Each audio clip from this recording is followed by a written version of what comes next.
A gente passa a vida ouvindo que precisa crescer, que tem que ficar adulto, responsável, só que nem sempre isso é bom. Ah, então é pra gente ser irresponsável pra sempre? Não, até porque pra isso nem precisa de dica ou conselho, né? Acontece que tem coisas na infância que a gente não deveria perder nunca. E é isso que o livro Pequeno Príncipe ensina pra gente, entre tantas outras coisas. No episódio de hoje eu vou pegar uma pitadinha de lição de vida entre as toneladas que esse livro tem. Eu sou Thaís Silva, uma apaixonada por tirar aprendizados de tudo ao redor para a vida, inclusive dos mais variados livros. E esse é o podcast Lições Literárias. Lições literárias, dos livros para a vida.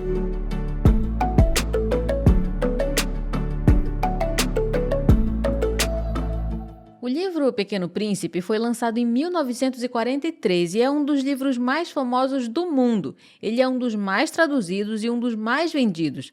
Para você ter uma ideia, vários levantamentos apontam ele como o segundo livro mais traduzido do mundo, perdendo só para a Bíblia. Em número de cópias vendidas, as estimativas são bem divergentes, mas apontam para alguma coisa entre 150 e 200 milhões de cópias. E esse sucesso não é em vão, hein? Como eu falei na abertura desse episódio, o livro tem toneladas de lições de vida. Quem leu com certeza tem vários pontos marcantes e impactantes para lembrar. Você não lê uma página sem aprender alguma coisa incrível. E para o episódio de hoje eu escolhi um tema, mas é claro que eu vou voltar a abordar esse livro em episódios futuros.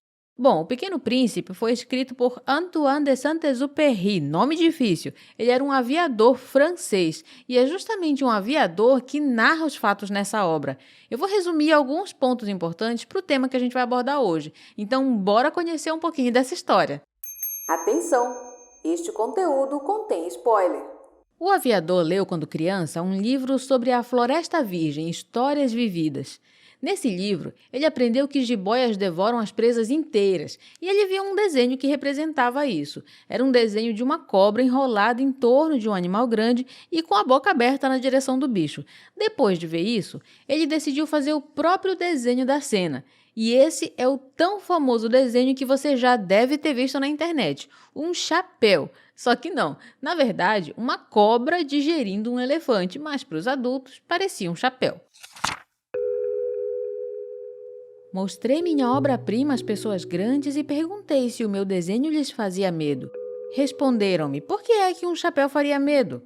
Meu desenho não representava um chapéu, representava uma jiboia digerindo um elefante. Desenhei então o interior da jiboia, a fim de que as pessoas grandes pudessem compreender. Elas têm sempre necessidade de explicações. Meu desenho número 2 era assim, e o livro retrata um elefante em pé, inteiro, dentro da jiboia. As pessoas grandes aconselharam-me deixar de lado os desenhos de jiboias abertas ou fechadas e dedicar-me de preferência à geografia, à história, ao cálculo, à gramática. Foi assim que abandonei aos 6 anos uma esplêndida carreira de pintor. Eu fora desencorajado pelo insucesso do meu desenho número 1 e do meu desenho número 2. As pessoas grandes não compreendem nada sozinhas e é cansativo para as crianças estar toda hora explicando. Depois de 2 tentativas de desenho, de mostrar esse desenho para as pessoas grandes e não ser compreendido, o aviador passou a seguir os conselhos dos adultos. Aprendeu outras coisas, escolheu uma profissão, aprendeu a pilotar aviões, voou por todo o mundo, mas ele ainda não tinha esquecido do desenho e de como ele queria que as pessoas entendessem ele.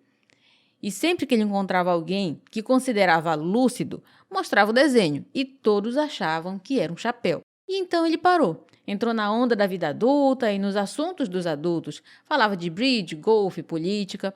Um dia, ele estava voando e teve uma pane no Saara. Ele ficou ali sozinho tentando consertar o avião. E uma coisa muito estranha aconteceu.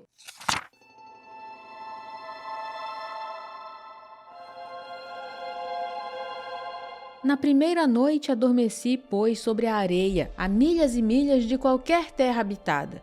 Estava mais isolado que o náufrago numa tábua perdido no meio do mar. Imaginem a minha surpresa quando, ao despertar do dia, uma vozinha estranha me acordou. Dizia, por favor, desenha-me um carneiro. Hein? Desenha-me um carneiro. Pus-me de pé como atingido por um raio, esfreguei os olhos, olhei bem. e vi um pedacinho de gente inteiramente extraordinário que me considerava com gravidade.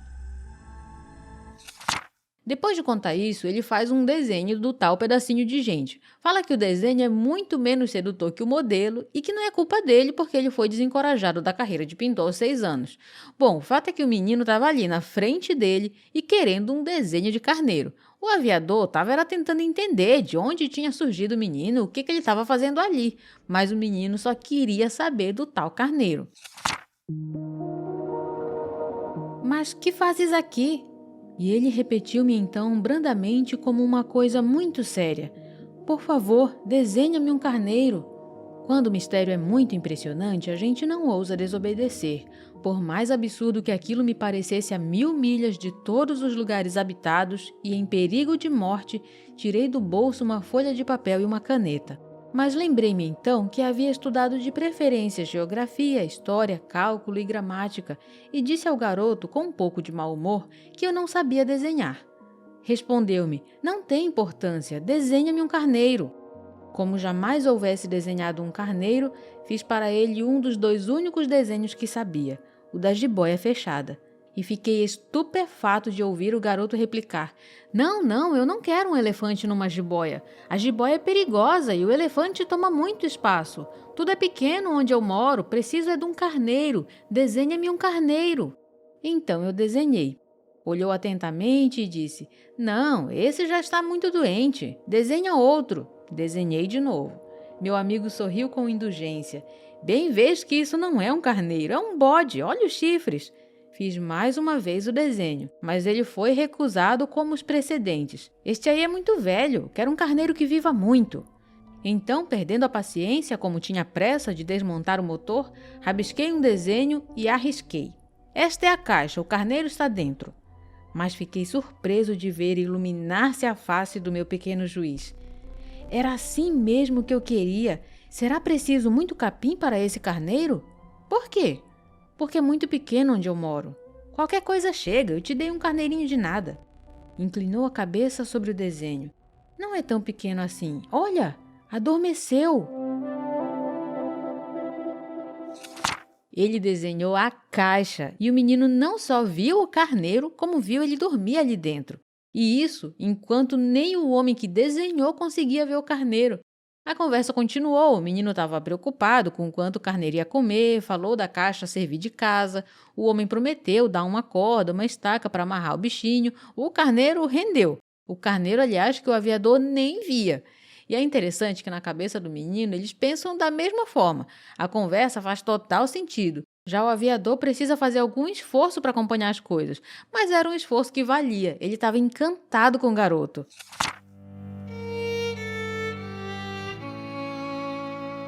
Dá-me tanta tristeza narrar essas lembranças. Já faz 6 anos que meu amigo se foi com seu carneiro. Se tento descrevê-lo aqui é justamente porque não o quero esquecer. É triste esquecer um amigo. Nem todo mundo tem amigo. E eu corro o risco de ficar como as pessoas grandes que só se interessam por números. Foi por causa disso que comprei uma caixa de tintas e alguns lápis também. É duro pôr-se a desenhar na minha idade, quando nunca se fez outra tentativa, além das jiboias fechadas e abertas dos longínquos 6 anos. Experimentarei, claro, fazer os retratos mais parecidos que puder, mas não tenho muita esperança de conseguir. Um desenho parece passável, outro já é inteiramente diverso. Engano-me também no tamanho, ora o príncipezinho está muito grande, ora pequeno demais. Hesito também quanto à cor do seu traje. Vou arriscando então aqui e ali. Enganar-me-ei provavelmente em detalhes dos mais importantes, mas é preciso desculpar. Meu amigo nunca dava explicações.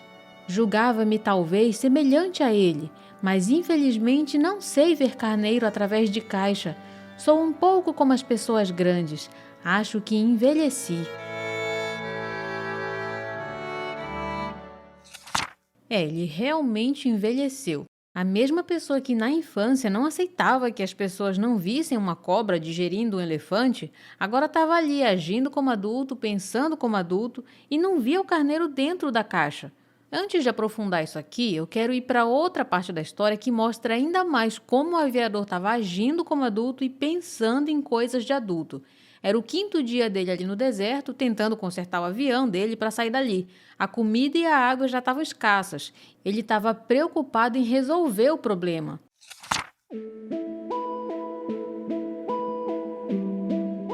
No 5º dia, sempre graças ao carneiro, este segredo da vida do pequeno príncipe foi de súbito revelado. Perguntou-me sem preâmbulo como se fora o fruto de um problema muito tempo meditado em silêncio. Um carneiro, se come arbusto, come também as flores? Um carneiro come tudo que encontra. Mesmo as flores que tenham espinho? Sim, mesmo as que têm. Então, para que servem os espinhos? Eu não sabia, estava ocupadíssimo naquele instante tentando desatarrachar do motor um parafuso muito apertado. Minha pane começava a parecer demasiado grave e em breve já não teria água para beber. Para que servem os espinhos? O príncipezinho jamais renunciava a uma pergunta depois que a tivesse feito. Mas eu estava irritado com o parafuso e respondi qualquer coisa. Espinho não serve para nada, são pura maldade das flores. Oh! Mas após um silêncio, ele me disse com uma espécie de rancor. Não acredito, as flores são fracas, ingênuas, defendem-se como podem, elas se julgam terríveis com seus espinhos. Não respondi. Naquele instante eu pensava, se esse parafuso ainda resiste, vou fazê-lo saltar a martelo. O príncipezinho perturbou-me de novo as reflexões. E tu pensas então que as flores... Ora, eu não penso nada. Eu respondi qualquer coisa, eu só me ocupo com coisas sérias. Ele olhou-me estupefato. Coisas sérias. Via-me martelo em punho, dedos sujos de graxa, curvados sobre um feio objeto. Tu falas como as pessoas grandes. Senti um pouco de vergonha. Nessa parte da história, a gente vai entender por que a flor é tão importante para o príncipe. Ela era única entre aspas, porque tem muita história envolvida. Mas, para ele, ela era especial e no planeta dele, ela era realmente única. Ela era bonita, cheia de si, tinha surgido do nada e, diferente das outras flores, não morreu no mesmo dia que nasceu. Ela sobreviveu. Essa flor demorou a desabrochar, se preparou, veio lenta e belamente e ficou. Ela conversava com o príncipe e, apesar de ser um pouco egocêntrica, orgulhosa, se formou ali uma amizade que se construiu aos poucos. Inclusive, o relato da despedida deles, quando o príncipe sai do planeta, vale muito a leitura porque também é cheio de aprendizados. Esse é um trecho muito interessante da história, assim como vários outros, na verdade, né? Mas voltando aqui, o fato é que o pequeno príncipe estava preocupado com a flor. Ele não queria que o carneiro colocasse ela em risco e estava preocupado se os espinhos dela iam ser suficientes para proteger ela. Como o aviador deixou entender que os espinhos não iriam evitar que a flor fosse comida, o príncipe ficou sem entender para que eles serviam. E quando o aviador falou que os espinhos eram pura maldade das flores, aí o menino não gostou. Afinal, ele tinha uma amiga, a flor. Aquilo era uma ofensa, ele tinha que defender a flor. Isso terminou no aviador perdendo a paciência para toda aquela conversa. Ele estava concentrado tentando resolver um problema para sair dali e sobreviver. Ele era um adulto com um problema real, uma vida a zelar. Mas nem tinha se dado conta do que motivou ele a falar daquele jeito, até que o príncipe jogou na cara dele. Tu falas como as pessoas grandes. Pois é, logo ele que não entendia como pensavam as pessoas grandes. Logo ele que tinha se decepcionado tanto com os grandes porque não compreenderam ele. Quando foi que ele deixou para trás o lado criança dele? Quando foi que ele virou adulto e perdeu essa sensibilidade, esse olhar diferente que ele tinha quando criança? Que o príncipe tem ainda. Quando foi? O curioso é que ele conta lá no início do livro que passou a agir como os outros adultos. Isso meio que para se encaixar e não ser mais julgado. Para não ter que ficar sempre explicando o que fazia e por que fazia. Porque era uma forma diferente de agir e de pensar e os outros adultos não entendiam. Como eu disse antes, ele entrou na onda, falando dos assuntos que os adultos falavam. Mas ele levava uma vida sem amigos. Num trecho da história, ele diz: vivi, portanto, só, sem amigo com quem pudesse realmente conversar, até o dia, cerca de 6 anos atrás, em que tive uma pane no deserto do Saara. Essa frase é lá no começo da história, ou seja, até ali ele nem podia ser ele mesmo. Mas olha só, mesmo levando uma vida assim, praticamente de uma pessoa disfarçada, ele foi sim aos poucos perdendo aquela essência, porque quando veio uma pessoa com quem ele poderia conversar e ser ele mesmo, ele já não era aquela pessoa. A inocência, a criatividade no olhar das coisas, a mente aberta já não faziam parte dele. Aquilo tudo ainda estava guardado ali dentro dele, porque quando o príncipe jogou umas verdades na cara dele, ele teve vergonha. Tava tudo ali, só que muito guardadinho, muito lá no fundo. E ele precisou resgatar tudo de volta, para poder ver com outros olhos, para realmente compreender o lado do menino. Entender mesmo, não só fingir, entender e sentir. Quantas vezes a gente não ignora o pensamento, o sentimento, a forma de ver de alguém, só porque a gente é adulto demais para isso? Sabe quando uma criança parece sonhadora demais e a gente só ri? Pois é, um dia você e eu já fomos crianças. E eu não sei você, mas eu tive muitos momentos em que eu queria ser entendida, mas os meus pensamentos e ideias eram ignorados porque eram imaginativos demais. Eram muito fora da realidade. Só que eram fora da realidade dos adultos, não da minha. A minha realidade era aquela, o meu mundo era aquele. Então, o que eu falava, pensava, sentia, fazia total sentido para mim. E quando as pessoas ao redor não entendiam, aquilo doía. E eu não estou falando que a gente tem que aceitar tudo que uma criança fala ou questiona. A gente sabe que criança não tem filtro e o nosso papel é ensinar, preparar para a vida. Mas a gente precisa ter cuidado com o que poda, sabe? Eu não estou cortando pela raiz uma coisa que poderia ser desenvolvida e ser muito boa no futuro. O aviador brinca que deixou de lado uma grande carreira como pintor. Bom, e pode ser que tenha deixado mesmo, né? Tudo porque isso foi cortado pela raiz lá no início. Isso foi uma coisa que eu ouvi uma vez, não lembro se numa palestra, num sermão ou numa aula. A gente costuma rir de algumas ideias das crianças, achar engraçados uns desenhos aparentemente sem sentido, mas aquilo tudo é criatividade e ideias sem fim, transbordando. Aí se uma criança pinta uma pessoa de verde, a gente vai lá e diz, não, não pode ser verde, a cor certa é essa aqui, e aí mostra algum padrão. Aí eu te pergunto, Picasso só pintou pessoas de pele branca, parda e negra? Se você pesquisar na internet, vai ver pinturas dele com peles de toda a cor, inclusive verde. Se uma criança desenha um animal que não existe, o adulto vai lá e diz que aquilo não existe e pede para desenhar um gato, um cachorro. E lá vai a criança guardar toda a criatividade e a imaginação dela. Enquanto isso, a franquia Pokémon cheia de animais que não existem está aí, fazendo sucesso e milhões de dólares há 25 anos. Os filmes com alienígenas com diversas formas e tons de pele estão aí, faturando milhões. Será que quem tem essas ideias, quem cria isso, foi podado lá na infância? Será que teve liberdade para desenvolver isso ou precisou resgatar tudo de volta? O fato é que a gente costuma achar os criadores disso tudo muito criativos, incríveis. Aí a gente vai lá e coloca o nosso dinheiro, sendo que quando alguém por perto faz algo parecido, a gente pensa que não faz sentido. E, na verdade, o que não faz sentido é a gente não prestar atenção nesses detalhes. Todas essas grandes histórias, todas essas grandes artes, essas obras, dessas pessoas hoje reconhecidas, renomadas, tudo isso teve um princípio, tudo isso teve um início. Talvez eles começaram desenhando um elefante dentro de uma jiboia, a gente não sabe. E talvez alguém tenha rido deles lá no início, talvez alguém tenha dito para eles pararem, talvez alguém tenha sugerido para que eles procurassem um outro caminho, para que eles vivessem a vida real, para que eles procurassem, na fase adulta, empregos de verdade. Mas a gente sabe que caminho eles escolheram, né? O mundo do entretenimento hoje é uma prova pra gente de que essa criatividade nunca deve ser podada. Ela deve ser alimentada, porque coisas incríveis podem surgir. E essas coisas a gente não pode forçar que fiquem guardadas na cabeça de uma pessoa que poderia levar isso pro mundo e transformar o mundo. Eu quero que hoje você pare para pensar um pouco nisso para mudar a realidade à sua volta. Mas principalmente para refletir se você não foi uma dessas pessoas que tiveram os desejos, sonhos podados anos atrás. Se foi, quem disse que é tarde demais para resgatar isso? A vida do aviador foi transformada depois que ele conheceu o Pequeno Príncipe. Ele voltou a considerar aquilo que ele já tinha deixado de lado porque tinha virado adulto. Até comprou caixas de tintas e lápis e voltou a desenhar, olha só. Qual foi o seu sonho que ficou no passado porque não era para você? Ou porque, por algum motivo, você mesmo acabou abandonando, talvez por se sentir desanimado ou porque teve dúvidas se era aquilo mesmo que queria? Ou então esse sonho ficou no passado simplesmente porque as responsabilidades da vida adulta vieram e te obrigaram a deixar isso para lá. Seja lá qual for o motivo, sempre é tempo de recomeçar. Sempre é tempo de resgatar alguma coisa. Que tal depois desse podcast aqui pegar os seus lápis de cor para desenhar e pintar? Que tal ir para a internet e pesquisar por aquele curso que ficou só no desejo? Que tal pesquisar por aquela viagem que talvez você pense que seja tarde demais para fazer? E aí, pronto para esse desafio? Resgate os seus sonhos e alimente os sonhos de quem está ao seu redor. Nenhum sonho é pequeno ou velho demais para ser vivido, hein? E é claro que eu lanço também o desafio da leitura desse livro. É bem provável que você já tenha lido, mas que tal revisitar essas páginas?